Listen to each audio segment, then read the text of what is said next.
শিক্ষা সংক্রান্ত গুরুত্বপূর্ণ আপডেট পেতে অবশ্যই চ্যানেলটিকে সাবস্ক্রাইব করুন।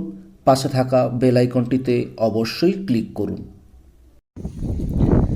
শিক্ষক শিক্ষিকাদের জন্য হাইকোর্ট থেকে গুরুত্বপূর্ণ নির্দেশিকা। দেখুন, রাজ্যের সরকার নিয়ন্ত্রিত স্কুলের শিক্ষকদের টিউশন বন্ধের নির্দেশ দিল কলকাতা হাইকোর্ট। এই নিয়ে স্কুল শিক্ষা দপ্তরকে প্রধান বিচারপতি টি.এস. শিবজ্ঞানমের ডিভিশন বেঞ্চের নির্দেশ দিয়েছে।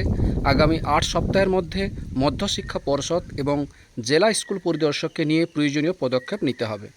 শিক্ষার অধিকার আইন অনুযায়ী কর্মরত শিক্ষকদের প্রাইভেট টিউশন করা বন্ধ, কিন্তু তারপরেও একাধিক জেলায় কর্মরত শিক্ষক শিক্ষিকারা প্রাইভেট টিউশন করছেন। স্কুলের পিছিয়ে পড়া পড়ুয়াদের আলাদা করে পড়াতেই পারেন সংশ্লিষ্ট স্কুলের শিক্ষকরা, তবে কোনো স্কুল শিক্ষক তার নিজের লাভের জন্যই প্রাইভেট টিউশন করতে পারবেন না। অভিযোগ উঠছে, কলকাতা হাইকোর্টের এই নির্দেশকে অমান্য করেছেন স্কুল শিক্ষকদের একাংশ। এই অবস্থায় গৃহশিক্ষকতার পেশায় যুক্তদের একটি সংগঠন গৃহশিক্ষক কল্যাণ সমিতির সাধারণ সম্পাদক দীপঙ্কর দাস কলকাতা হাইকোর্টে মামলা দায়ের করেন। মামলার পরিপ্রেক্ষিতেই রাজ্য সরকারের নিয়ন্ত্রণে স্কুলের শিক্ষকদের প্রাইভেট টিউশন বন্ধের নির্দেশ দিয়েছে কলকাতা হাইকোর্ট। এই বিষয়ে দীপঙ্কর বলেন, এবার আদালত পর্ষদ এবং সমস্ত জেলা স্কুল পরিদর্শকদের নিয়ে একটি কমিটি গঠন করতে বলেছে স্কুল শিক্ষা দপ্তরকে। প্রধান শিক্ষকদের মজলিকা ঠিক কিনা এবং ঠিক করে এই প্রাইভেট টিউশন বন্ধ হবে সে সম্পর্কে একটা রিপোর্ট 8 সপ্তাহের মধ্যে হাইকোর্টকে জমা দিতে বলা হয়েছে। সমিতির আইনজীবী একরামুল বারী বলেন, আইনকে বুড়ো আঙুল দেখিয়ে সরকার নিয়ন্ত্রিত স্কুল শিক্ষকরা প্রাইভেট টিউশন করছেন।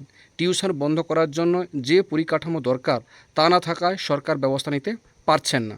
প্রসঙ্গত উল্লেখ্য, 2023 পয়লা মে মামলার শুনানির পরে আদালত নির্দেশ দিয়েছিল ওই শিক্ষকদের টিউশন বন্ধের জন্য মধ্যশিক্ষা পর্ষদকে 3 মাসের মধ্যে পদক্ষেপ নিতে হবে। স্কুলের শিক্ষকরা প্রাইভেট টিউশন করছেন না বলে পর্ষদ বিভিন্ন স্কুলের প্রধান শিক্ষকদের কাছ থেকে মুচলেখা চায়। সমিতির অভিযোগ, মুচলেখা দেওয়ার পরেও শিক্ষকরা টিউশন করছেন।